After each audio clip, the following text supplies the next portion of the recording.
All right. Good morning, good afternoon, good evening, depending on where you are in the country or in the world. But my name is Jason Flame. Welcome to the Master Motivation Podcast. It's Monday. Hope you guys had an amazing weekend. I'm excited for our guest today. Our guest today is Mr. Kevin Nevels, and he began his martial arts training at 9 years old in Vicksburg, Mississippi, or Missouri. Mississippi. Thank you. Studying Taekwondo. This ignited a passion and drive for martial arts that would fuel his journey all the way to today. After moving to Dallas Fort Worth area of Texas, Kevin finally earned his black belt over 20 years ago. He immediately began teaching Taekwondo and sharing his passion to as many people as possible.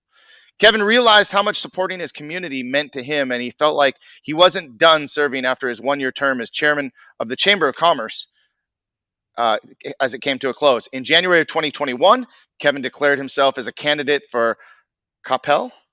Coppell. Coppell, you nailed it. Coppell. All right, Texas, on the city council and was elected in May of 2021.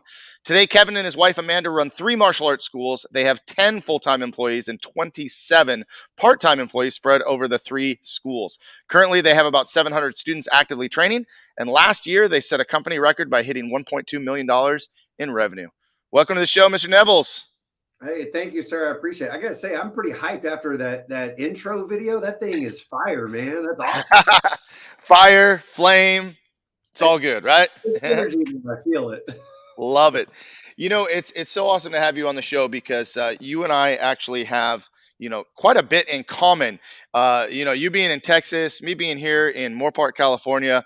We have watched each other, or at least I've watched you along the way, doing the Chamber of Commerce, getting into City Council, very involved in your community. So it's just great to be able to share this with other school owners, with the audience watching. And by the way, if you are watching live, can you guys drop us a quick comment? Let us know that you're here. And by the way, if you have any questions for Mr. Nevels throughout this conversation, drop those in the comments as well, and feel free to share the video. But let's kind of get started. Gosh, where do we start? We should probably start with martial arts because that's where I think a lot of the viewers are going to relate. There's a lot of martial arts school owners, martial artists, our students may be watching. So tell us about getting involved in martial arts. How did you start? Absolutely. So, as you said in the bio, so I started at 9 years old in Vicksburg, Mississippi, and it was something as simple as we're out on the playground one day, and my buddy's like, "Hey, I just started doing he said karate class. Like, I just started doing a karate class.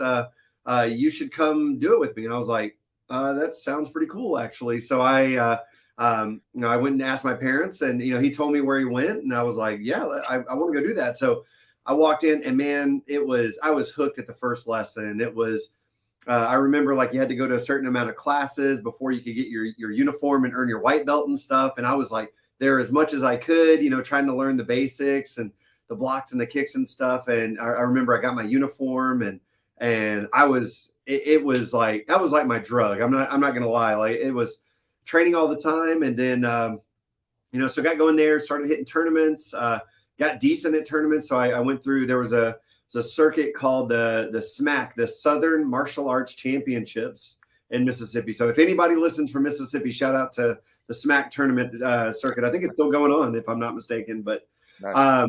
did well in that, and then life started to happen. We wound up moving to Texas, so I got out of it a little bit, and it was I never earned my black belt, and it was kind of like a hole in my heart. Like I knew that I needed to complete that goal. And so finished high school, kind of got settled in and found a martial arts school locally, and got to work. Luckily, it was the same style of Taekwondo that I learned when I was a kid. So fell right back into it, and I've been doing it ever since, man. And it's been fantastic. It's been an amazing journey. Very cool. Now, when I started, it was kind of the Karate Kid era. What was going on in the world, and what was the martial arts? Was it Ninja Turtles, or what was going on at that time that was kind of going along with martial arts? Ninja Turtles and Power Rangers, man. That's where There it you go. was. Ninja Turtles and Power Rangers. So that was the big hook. I tell the students all the time just about that journey. But I think that because I had seen it in the media and through the shows that were out there. It had ignited something. But as soon as my buddy asked me to come to a class, like that was the catalyst to get the whole journey going. But yeah, definitely where I was in that point in my life. Awesome. Um, Growing up, let's back up. Even before martial arts. So you grew up in Vicksburg, Mississippi. Yep. Was there from when I was born till 14 when I moved to Dallas. What was life like in Mississippi for you? What was your upbringing like? Yeah, no, it was it was pretty chill. It's wasn't exactly the smallest town in the world, but Vicksburg, Mississippi, I think has about 30 something thousand people there. So, but it was spread out a lot more than what I'm used to nowadays. So, going to school, going to church was a big part of our lives when we were growing up, and so a lot of connections there. And then sports. So, playing basketball, baseball. I was big into baseball when I was a kid. Never really got bit by the football bug when I was younger, but love football now. But those kind of things. And then martial arts started at 9, and I was all about it at that point. But a lot of family there as well. So my grandparents were there. A lot of cousins and stuff like that did martial arts and played baseball with several of my cousins. So that was a really cool experience to do a lot of those things together. Now, did you continue playing sports after you got involved in martial arts? Oh yeah, absolutely. So continue to play baseball. That was the big thing. Actually, it was kind of a weird freak accident, but I wound up like breaking a bone in my knee, and that kind of sidelined a lot of my baseball career. So I don't know if I got the fear or something like that, but it was pretty early on in kid pitch. And there was this kid that was hurling it at like 65, 70 when I was young. And yeah, he caught me in the knee. And that was not the greatest experience in the world, but was able to recover from that and stayed on the martial arts path, but decided that I would take a little break from baseball there for a little bit. And did you go back to any of those sports in your high school years? So kind of a weird thing. I actually left all those sports behind it, and I started playing hockey. Mm. So it's kind of, and I moved to Dallas at this point, and I actually still play ice hockey to this day. It's kind of a fun little thing, but it's almost like just a fraternity of guys that are we're all in our 30s and 40s. We got a couple 20-year-olds, a couple plus maybe 50 in that group, but just a great group of guys. And what was really cool about that is that I think all aspects of my martial arts training, the strength, the flexibility, hand-eye coordination, it lends itself really well to playing hockey. So it's something that I love and I'm passionate about. But it's a nice, since I made martial arts my business and life, and I live it and I breathe it. It's nice to have a different escape from something like that. So hockey it is Oh yeah. nowadays. Absolutely. Well, I know exactly what you're talking about, and that was professional wrestling for me. I always wanted to have something, outside of martial arts because I've been doing martial arts since I was 10 years old, and I didn't really play sports in school. I just wasn't really I was so into martial arts that I just don't think that my parents put the extra time into getting me involved in other things. Although my son played baseball for over 10 years of his life, and that was, I mean, we lived and breathed baseball for a really long time. And you bring up hockey. We've got a bunch of hockey families in our school. As a matter of fact, one of our families is out doing a big road trip, taking their son to some different training camps and tournaments. The McCoy family, we've got the Dion family. I've had two guests on the show. That were both hockey players that we talked to Michael Chabot and Carmen Mormino, guys that I've had on the show talking about hockey. And what a rough sport, by the way. I mean, hockey's a pretty rough sport. It is. I'll even say, last game I was chasing a puck down from a defender, and I get cross checked in the back and wind up flying into the boards and stuff like that. And it definitely can take its toll. But I think that's why it's so important to continue to work out, take care of your body, and as my 30s enter, or, I'm in my twilight year of my 30s. 40 is right around the corner. It's important to continue to take care of yourself and eat right, stay healthy, and I'm a big fan of a variety of exercise and sports and stuff. I think that early specialization with like baseball and stuff like that has hurt a lot of kids and created a lot of injuries and stuff like that. So keeping it mixed up with a variety of sports like martial arts mixed in with your other sports that you do, I think it helps you stay young and healthy. At least that's how I feel. I'm not a doctor or anything, but at least that's how I feel. Well, and that's a great point too. Parents that are listening, because in the beginning, as a martial arts instructor, I was not really fond of kids playing other sports, right? I was just like, other sports were the enemy, and I just didn't want that. I wanted, if you're a martial artist, you're a full time martial artist. Then, of course, I had kids and realized that, oh, well, they kind of have other interests and they want to do other things. And, baseball, football, wrestling, my daughter danced, all these different things. And I think it's important too, because one of the things that I'm seeing with kids in general, the kids that are playing travel ball and the kids that are playing year round sports, the burnout is crazy, because martial arts is year round, but martial arts is pretty consistent, 2-3 days a week. You can kind of back off your training a little bit. Sometimes we're playing on these travel teams and we're going hard, and every weekend, I remember when we were on a travel team, every weekend was a different spot playing a tournament. And the burnout is real. So I think it's great, for kids to do other sports. I got to ask you now, hockey. What's your favorite hockey movie? Oh, geez, I think it's got to be Mystery Alaska. Uh, Okay. I love that movie. It's great. Oh well. Oh, I don't know. Miracle's pretty good too. All right, no, changing it. I got to go with Miracle. No, Okay. that's yeah. So those are both pretty good, and I'm yeah. It's got to be Miracle. Okay. Okay. So what was the other one called? Because I've never seen it. Mystery Alaska. It's just about this place in Alaska. Just check it out. It's a great movie. So that's a good one. But no, it's got to be Miracle. Just I mean the epic comeback from the Russian team. They were the powerhouse. It's like a classic Rocky type movie. You got the small underdog. Overcoming, and a lot of people forget that was the semifinal match. So they had to actually go win another match to go get the gold Yeah. medals. So Yeah. No, uh, that's one of my favorite movies. As a matter of fact, I love the part when he's blowing the whistle and he just says again. yes, He blows the whistle again. I've done that in class a few times, and I reference the movie. But how about the movie Youngblood? You remember that movie Youngblood? I've, Rob I've never Lowe, seen that. Patrick Swayze. Oh, you got to go see that movie. That's a great one. I'm And of putting course, all there's the Mighty Ducks. That's that was a fun one when we were kids. But Youngblood, go. It's a little, maybe a little before your time because you are a little younger than me. But anyway, good times, the good times. Mighty Ducks though is a classic. You can't. Yeah, I'm not a big Ducks like Anaheim Ducks fan, but Mighty Right. Ducks, I'm all in. There you go. Cool. So let's move on. Talk a little bit about, as you made the transition from being a martial artist and training as a kid to becoming an instructor and ultimately becoming a school owner. Walk us through the history of that. Absolutely. So, when I came back to martial arts, so I took a little break there. We moved to Texas. I was actually 19 when I came back to it, so I had a little gap there. So probably 6 years, I think, from the transition and then high school and stuff like that. Hmm. But I guess my instructor saw something in me because I had gotten back into it.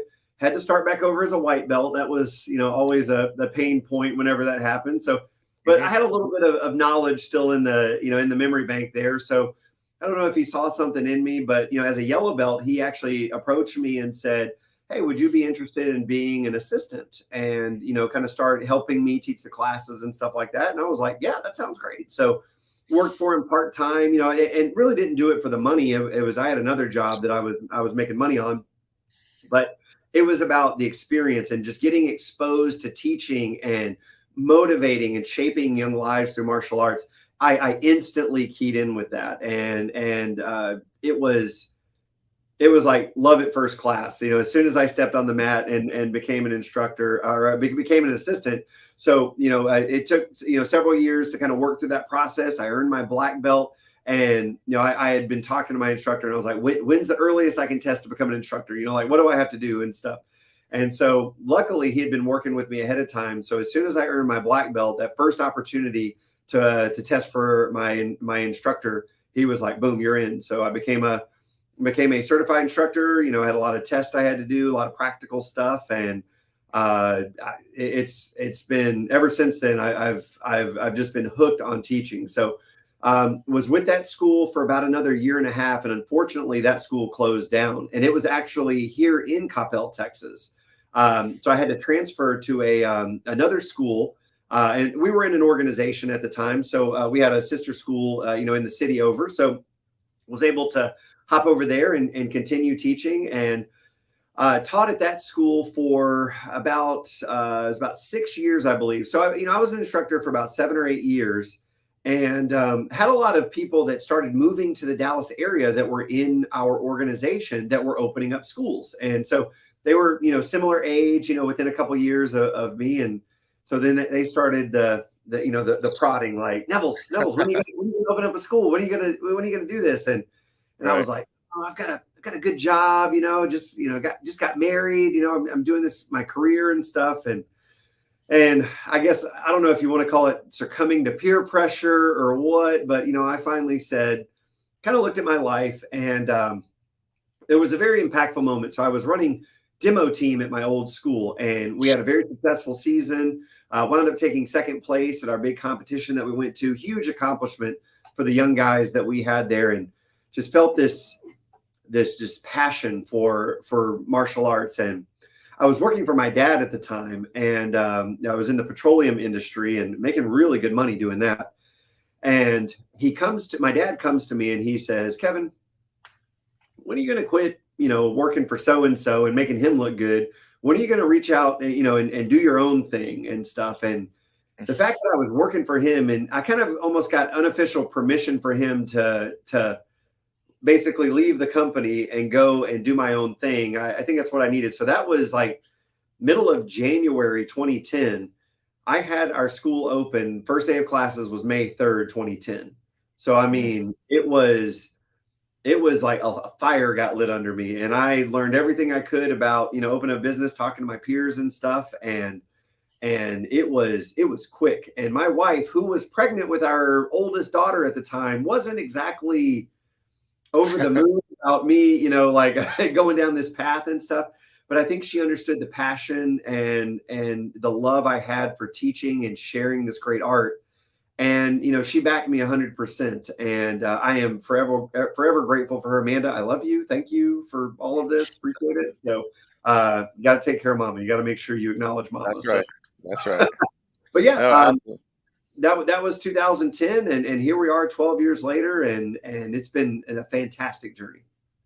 That's amazing. Well, so how old were you when you actually opened your school? I signed the lease for my first location on my 27th birthday. 27. And Okay. I got to tell you, if I knew now or then what I know now, Oh, of I course. don't know if I ever would have done it. You know what I mean? Like, I didn't quite understand everything that was involved with running a business. I knew how to run a martial arts class, no doubt about that. I actually Right. got pretty good at that, if I do say so myself. But I was not prepared to run a business at all. So, but yeah, 27. Totally different animal to teach classes and then run your own business, right? Yes, Well, so you started teaching then at 19, is that right? that's correct. Yep. Okay. All right. Cool.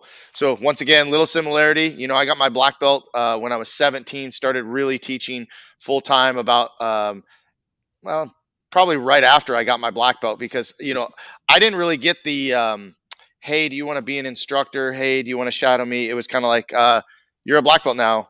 You're teaching class, and that's how Yep. I talk to a lot of martial artists, and it's just like okay, let's go. Yep. And I had some years of experience as an assistant instructor as a younger teenager. And you talked about starting over. I had a similar experience when I started with my instructor when I was 10 years old. We ended up moving, took a little hiatus, found a school that was close to where we lived, had to start over. Same Oh yeah. style, same system, but got back to where I started and said, I kind of like the other school better. So I went back to my original instructor and went on from there. But I actually, so, I opened my school at 19, knowing Oh. zero about business. Now, what I did know is that my father was in the construction business and was self employed all the time that I was growing up. I can't ever remember a time that my father had a job that he worked for someone else, other Mhm. than getting a job from someone to do construction and build homes. So I always saw that hustle and that drive. I actually posted today. You saw it, right?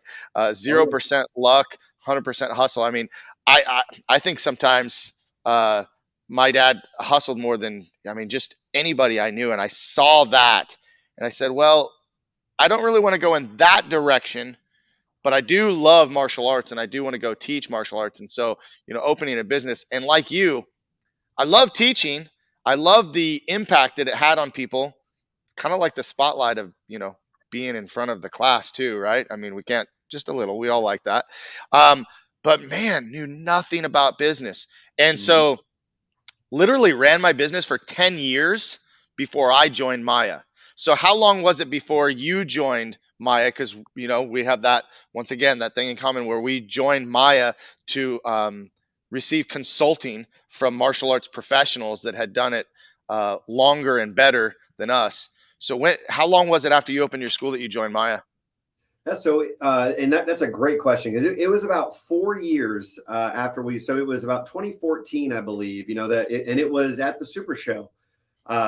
We had, we've been operating, and by that time we had grown the school to about 300 members, and I think that that's a huge accomplishment considering that we had no background in business. But what I will say is, it was all of our community connections that we built and stuff. We blew up really quick because we were just so involved in everything that we did. Um, but yeah, we so what. But what happened was is that there were spots in our business that had holes. And one of Hmm. our big holes that we had is that we struggled with summertime freezes, and we were doing a monthly membership kind of stuff, and what we realized is we had a high percentage of population that would go overseas, like back overseas for the summer to go visit family, and they would go visit for 1, 2, 3 months at a time. And so uh, when you would have 40, 50, 60 people go on freeze and that billing check went bam, like when it would crater out, we were like, oh my goodness. And so I believe it was the I believe it was that summer we had like huge freezes, and we had to dip into our savings to like pay the light bill in the school and stuff like that. And I looked at my wife and I was like, never again are we going to do Hmm. this. We got to find some help. So we Hmm. had already been planning on going to the Super Show. We actually had a friend that was speaking there. She owned a school in Raleigh, North Carolina, and it was so cool because we were going to go see her speak and support her. But then, we went to, they had like the success seminar, I believe it was at the time. Hmm. And they would kind of explain some stuff about your business. And they were talking. I was like, hmm. It was just like these little light bulbs going off. And I was like, huh, we don't do any of that. We don't, we don't okay, well, what else don't we know? So that's where we met Frank Silverman and Mike Metzger. And, so I had a great conversation with Mike, and he was like, he's like, tell me about your school. And I was like, oh yeah, like very proud of myself. We got like 300 students. And he's like, that's fantastic. So your guys are doing like 50, 60K a month. And I was like, wait, Nope. no, is that possible? Like, is that, are we, and so, like little wide-eyed Kevin was like, wait, show me the ways, how do you do this? And, Yep. and from there, it was like, man, we're underperforming in our potential on the business side, so we basically went back to school. We connected with Maya. We joined up and started learning from those guys, and the sky's been the limit ever since. Yeah. What a just a reminder to all of us that when we think that we're doing really well and we think that we're on top of the world and we have our eyes opened to something else a different way, because our industry is so freaking weird, right? And I don't want to get into the debate on the whole, because I've seen it all over social media with the month to month thing and the programs. I mean, I know we're on the same page because we're from the same team, as far as why we do programs and all that stuff. But our industry is just so weird because, you talk to school owners a lot and they're like, oh, yeah, 300 students or X revenue per month. And, but there's these different things, different ways to look at it, right? Like you said, if you got 300 members, you should be doing X number of dollars a month. Or even if you have 100 students, you could still be doing really well if your student value is high. So these kind of concepts that we're talking about, right? And all about the integrated sales and these Mm, holes in our retention and our systems and all that stuff. But there's always those people, and not just in our industry, where I'm doing really well, I don't need any help, or I don't think that I can improve and get any better, or um, just that whole mindset. I think that it's changed a lot. It has definitely changed a lot, because people like us who jump into an organization and learn and then spread the news about that. I'm sure you've referred several people to Mhm. Maya, as I hope that I have as well, and turn them on to just seeing things from a different light and learning. I mean, it just goes back to the more you learn what you don't know. It just opens up a whole new world every time. So Maya kind of changed your life and changed your school altogether, right? But you mentioned that you grew to 300 students pretty early on, and that was because of your community relationship. So that was something that you focused on from the very beginning. Why is that, and what are some things that you were doing in your community, that was helping you so much? Well, I'm going to go back to the wife. Hi, Amanda. Love you.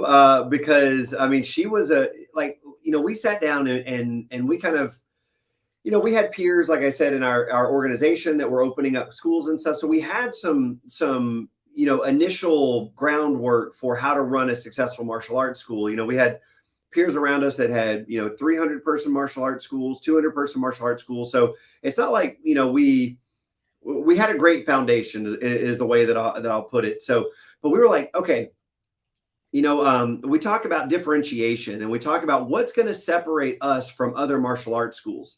And what Amanda and I decided that we wanted our martial arts school to be is we wanted to be like the family friendly martial arts school, like a facility where a mom felt comfortable bringing their kid in. If a family wanted to train together, we were very intentional about creating family classes and stuff like that. We just knew that for our community and the reasons why people move into our city of Coppell, Texas, that would align really well with the ideas of people moving here. Having that family friendly atmosphere would fit really well. And look, there's nothing wrong if you've got like an MMA gym and you're like a hardcore like competition. Like there's nothing wrong with that. I want to be very clear. I'm not saying that's a bad thing, but what we realized if we wanted to be successful, honing in on that family friendly atmosphere would be key to our success. And we gambled on it, and we were right. And then the second part of that is so our community, it's in the Dallas Fort Worth area, and it's surrounded by, it's like landlocked by other cities and stuff like that. It's only 13 square miles, our community, so it's not the largest city in by any means, but it kind of has this like small town feel, even though today there are 40,000 people in our 13 square miles. And people might be like, oh my gosh, it's like people sitting on top of each other. Not really. I mean, there's not very many apartment complexes. It's mostly single family homes. The people are driven by the school district to be here. And we knew that if we wanted to be successful and try to get maximum market penetration, we had to get involved with any and every activity that we could. So the city puts on a host of events. Our first event that we ever did was something called Bounce, and it was pretty cool. But the city just went to one of the public parks. They got a bunch of those inflatable bounce houses and Mhm. slides and stuff, and trampoline jumpers with the bungee cords so people can do flips and stuff. And they just loaded up the park with those and said, "Come on, community, let's go." And then we had booth opportunities, so we could pay. I think we paid I think it was like $300 to $500, something like that. And I got my first crop of students out of that, just going that. And we went from like having one student, this poor kid, like day one, he was there, and it was like me and him for about 2.5 weeks, and he had all the training in the world for 2.5 weeks by himself. And then we had that event, and then boom, like the classes just started to. We went from like one student to like 15 students, just like that. Yeah. And Wow. but that's what it was we were actively searching out community calendars, finding events. We would look at church calendars, school calendars, the city calendars, Mhm. and just look and dive into any event that we could. And we wanted to be a presence there, so that's what we did, and that wound up being the formula for success for us. you know, People that are watching this now, or will watch the replay later, as you're listening to Kevin Nevels talk, if you know me well enough, you would have thought that those were the same words that would be coming out of my mouth, because first of all, you thanked your wife for being the one that helped introduce you and be the driving force for that, because my wife the same. And two, that community service and that community that sense of community and belonging and giving back and being a part. It makes me want to ask, there's got to be some values in your heart and in your mind that prompted that, though, right? Like that's not just something that comes out of thin air. It's not a business strategy. That's something that comes from within. So where did you feel this sense of community, and where did you feel this sense of belonging that you wanted to essentially duplicate in your school? That's a really good question. I think I've had to psychoanalyze myself a little bit over the years to kind of figure that out. But as you said earlier, we talked about growing up in Vicksburg, Mississippi. Well, if look, I'm from Mississippi, so I'm just going to say it. It's not the nicest community in the world. Like moving to Coppell and like having something as simple as a sidewalk to like rollerblade down was something that I think some people might take for granted in their communities. I never had that when I was a kid. When I moved to Coppell, and I was 14 at the time when I moved, it was like I stepped into Mayberry, USA. Like it was like you had all Or these. Moorpark, California? Well, yeah, there you go. But it was like I stepped into a different world, and I mean there were all these public parks and playgrounds, and everything was walkable, or you could ride your bike to it, and I just never lived in a community like that. And it was also a tough transition because I transitioned into high school at the same time we moved. So I'm like classic movie trope, right? Like I'm the new kid, freshman year, don't know anybody and stuff. And I was really embraced by like an amazing group of people that I'm still friends with today. I actually, one of my drivers of playing ice hockey is so I can still hang out with some of my high school friends that I had. So there's all that tie-in. And so it created an emotion just in my heart about just feeling welcomed and being accepted for who you are. And I think a lot of that feeling, I wanted to put that into my school. I think my wife had similar feelings. She's actually from California, so she's from the Southern California area. She was from San Dimas area, kind of there. Yep. So it's very very similar values. I think so. I had that just kind of innate feeling about my community, and so I wanted to, like as you said, I wanted to try to duplicate that and make people, when they came into our doors, have that sense of belonging and just feel so welcomed. And I really think we were unintentionally intentional about that. If that sentence it makes any I get sense, it. but it's not like we were like, okay, step one, greet people. Step two, smile. But it was just we were so happy to be there, and we just did these things organically. And it really made our school feel like a second home to a lot of people. And I think that's where that size came from. It kind of Yeah. expanded to 300 pretty quick. Oh, for sure, for sure. For me, it came down to the school that I went to. It really felt like a big family. Everybody was a big brother, big sister. And I'm the oldest, so I had younger brothers and sisters. I didn't really have. Uh, my instructors were the big brothers that teased Mhm. me. Mr. Cox, Brian Nan, these guys, Conrad Ercolano, some of my friends. They kind of took me under their wing and made me feel part. And I remember feeling the same way. I said, when I open a school, I want to have that same feeling. And then it just kind of transcends out, and one thing leads to another. You're involved in that first bounce house event, and then you're on to the next, and you're in the next one. You're sponsoring this event, you're attending that event, doing a Mhm. demo over here, teaching a school, PE teacher for a day, or school talks, or whatever it is, and it keeps snowballing. So for you, it's snowballed, and again, man, I don't know if we were cut from the same cloth or what, but you get onto the Chamber of Commerce, you're on the board of the Chamber of Commerce, and you become the chairman. Talk about your experience, and the benefits of being a member of your Chamber of Commerce. And I absolutely love that we're talking about this. So I will say that just to back up for a second. So a couple weeks ago, we were at the Super Show, right? Hmm. And I was incredibly honored to be able to speak and present at the Super Show. And one of the things that I talked about in my talk was your chamber, like being a part of your Chamber of Commerce. And it's really funny because my experience in the chamber was so different from everybody else that I talked to. I would talk to Hmm. people and they were like, oh, it's like throwing your money away being a part of the chamber. It's like, I didn't get any new students from it. And it's like all they wanted to do was like get you to like pay money and sponsor stuff. And then I'd stand up at a lunch and I'd tell people about my school and nobody would sign up. Like, what the heck? And I was like, that's not my experience at all. And I think what it was, and I'll share with you what I share with everybody at the Super Show. It was, I was expecting the chamber to work for me, when it's actually the other way around. You have to put energy into the chamber, and then that's when you see results. And I will stand by this, till the day I die. When I started to get involved, and when I say involved, that wasn't, stand up and give your commercial at the luncheon, or pay a couple $100 to sponsor something. It was really get involved. I mean, like working committees, getting out, meeting people, meeting my community leaders, like all of those types of things. All of those benefits were afforded to me because I was a member of my Chamber of Commerce. And then I started to figure out how to, connect with people externally. It was like you had to get involved internally first and then Mm-hmm. go.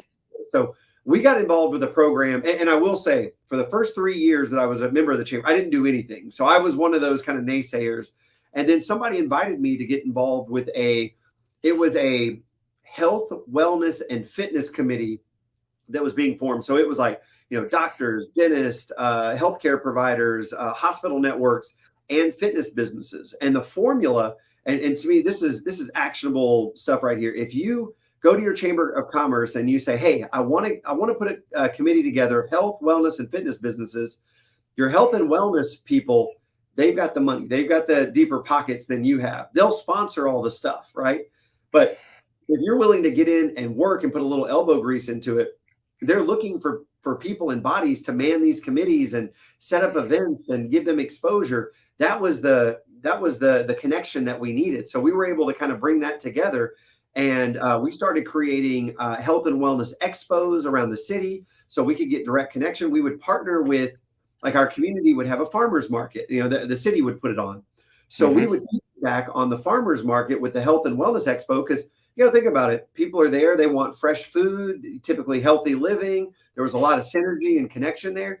And boom, you do that for, a couple times, and I'm signing up 3, 4, 5, 6 people every time we have an expo, getting paid in fulls for the year. And it's like, it's paying for itself just like that, the time and the money that you put into it. So I highly recommend anybody that has a Chamber of Commerce in your area, take a second look at it. If you've been involved and it didn't quite work out that first time, take another look and ask how you can get involved and how you can bring value. And I promise people will see value in you, and they will start connecting you with the movers and shakers in your community to really elevate yourself. Well, I couldn't say it any better, because I had a similar experience of going into the chamber expecting to get something out of it. And I was real young and naive and immature. And, I dropped out, didn't do it. And then I got back in. But when I came back in, it was a different mindset. The mindset is, what can I do to make it better? What can I do to help? And of course, I got to be chairman through COVID, which was super fun because we had to be super creative and do all the things that we had never done. Yep. But man, I learned a ton. I learned a ton, and you're right, that mindset of what can I do, how can I serve, versus what can I get, how can you help me. Totally different, totally different, and that changed everything for me. And I'm glad that it did it for you, and I hope that people listening to both of us saying the same thing might give it another shot in their area. Now let's talk about city council. So one step leads to another. You're meeting people, you're creating these relationships, just like you opened your school because people nudged you a little bit. I'm sure that someone said, "Hey, Mr. Nevels, you should probably run for city council," and you said, "I guess so." Right? So talk about it. It wasn't the first person. It was about the seventh or eighth person that finally said it. I was like, well, maybe I ought to pay attention to this. And really, I really didn't have an ambition to run or anything like that. But what people saw was just the organic nature of what we just talked about. Me being, basically I was at everything. Any way that I could get involved, make a connection. Because let's be really honest, it's a lot of things. If you want to get done, it's not what you know, it's who you know, right? So getting to know a lot of our community leaders and stuff like that, our school board, our our city council members, our mayor, our state reps. I did talk about this at the Super Show as well. Sometimes if you need a little something done, like on your property, or you're trying to get permission to do something, it doesn't hurt to know people, right? So That's that right. was kind of the initial thing. And then what I realized is serving on city council for me is an extension of what we do in the four walls of the martial arts school.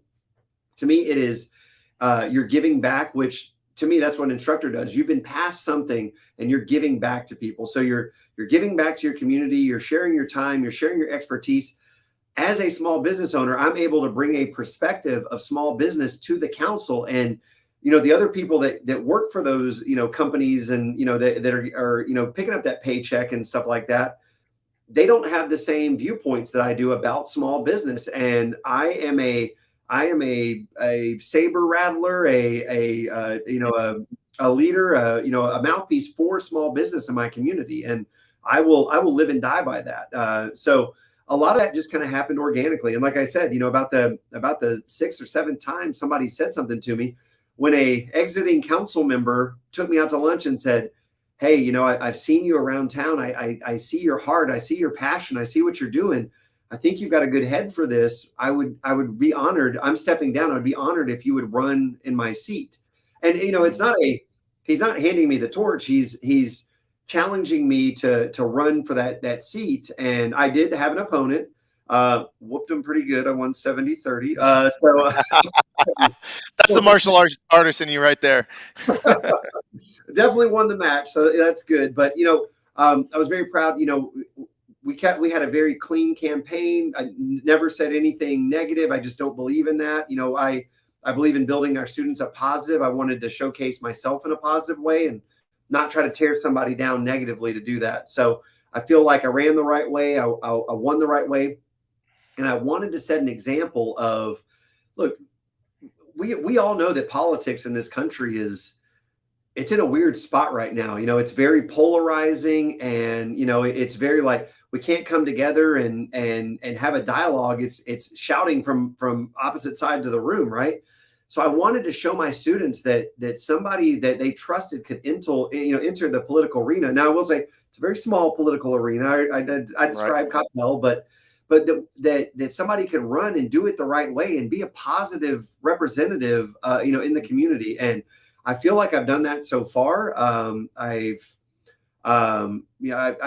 served just over a year. I've got a little less than 2 years to go, and I love the work. It's so enjoyable, and I will say this: I could not do it without my team. You kind of said earlier about our full-time staff and our part-time staff that we have. I could not serve at this higher level of capacity if we did not have an amazing team. So team, if you're out there listening, thank you guys for all you do. I appreciate you guys so much, and y'all are making a difference in so many people's lives. So thank you. That's awesome. Well, that's really really great of you to recognize the people that got your back and running the school and keeping things going so that you can serve at a higher level. And that's the best way to describe it, right? You're able to provide your team and your staff with the opportunity to lead within your school, and you're also able to serve at a higher level. And who knows, maybe one of your instructors may follow your lead in that way as well. So good for you. That's awesome. I just love watching everything you do. I love hearing about the difference that you're making in your community. We've had some great chats at the super shows in the past, and we've always said that, like, man, like I don't know how we live super far from each other, but we have a lot of the same mindset. So I really appreciate that. And I just love having this chat with you today. Is there anything that maybe we didn't cover, didn't get to, didn't talk about yet that you just want to real quick add to today's talk? Well, I would be remiss if I did not mention that today is the 3-year anniversary of the opening of our second location, and so shout out to our CMA Las Colinas team. So proud of you guys. It's been one heck of a 3 years, opening a couple months before COVID started. So, but I'm just so proud of that team, what they've overcome, and I think the last thing would just be multi-school ownership has definitely been, the latest adventure that we've been going down, and it is so much more rewarding, so much more challenging all at the same time. But the hard part is that as a school owner, if you're in your location every day, you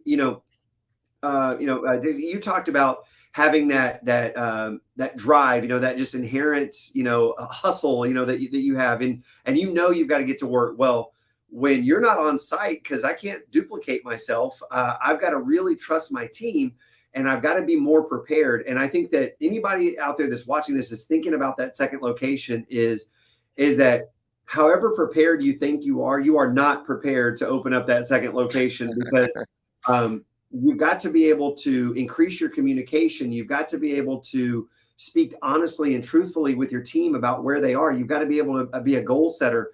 You've got to be able to set proper expectations. And just like I was naive when I opened up, that first school at 27, I think I was probably a little naive to open up that second location. But the reason why I did it, it wasn't for me. It was because I had a team member who had kind of reached the ceiling with what we could do at this location. And it was either open up a school and install him as the chief instructor, or we were going to lose him.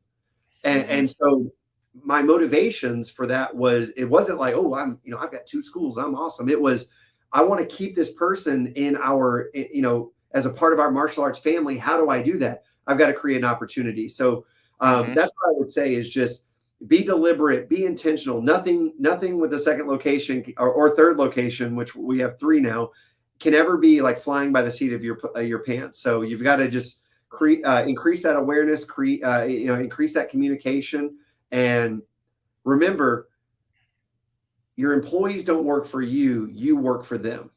And that, if having that mindset, you have to give them what they need to be successful. If you can remember that, I think that's going to help you in the long run. At least that's the creed that I've tried to live by so far in this 3 years of multi-school ownership, and it seems to be working. So, Good for you. That's all. I think really good advice. What is next for Kevin Nevels? ooh, what is next for Kevin Nevels? I think the biggest thing is my wife and I do have plans for school number 4 next year. So that's kind of been something that we've been working towards. I will tell you quickly, we opened up the school in 2019 of August 1st. In 2020, we had some friends that wanted to get out of the martial arts ownership business, so we bought their school as well.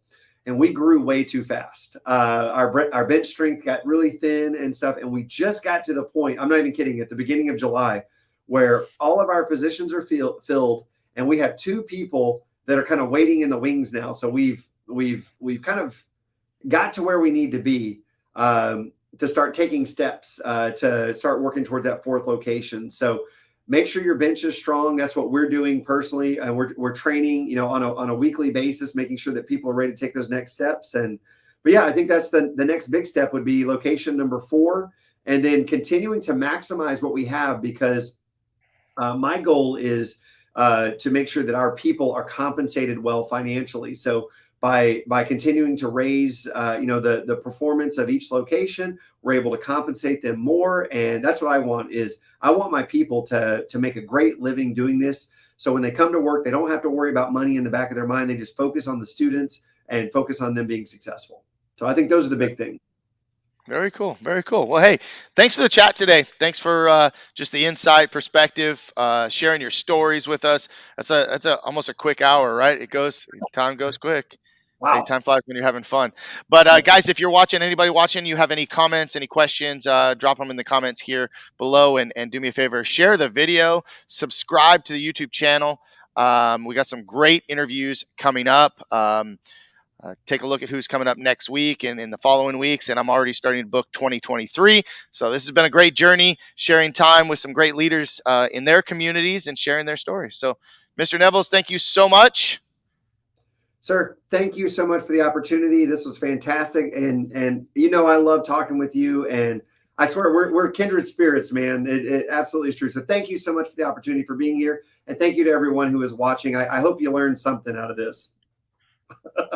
Well, they learned that probably they need to go watch Youngblood or Miracle. I've got it on. I've got it on there right there. It's on the list There there. it is. All right, man. Well, have a great week. Everybody, thank you for watching, and we will see you. Actually, I take that back. I'll see you tomorrow. I got John Graydon. I was able to reschedule John Graydon. I apologize. We had an issue. I was at the Super Show, by the way, at the Super Show, and I couldn't get good internet service in the room, so I had to reschedule. But John Graydon coming up tomorrow, guys. Check it out, and we'll see you then. Take care. See you, Mr. Nevels. Bye, sir.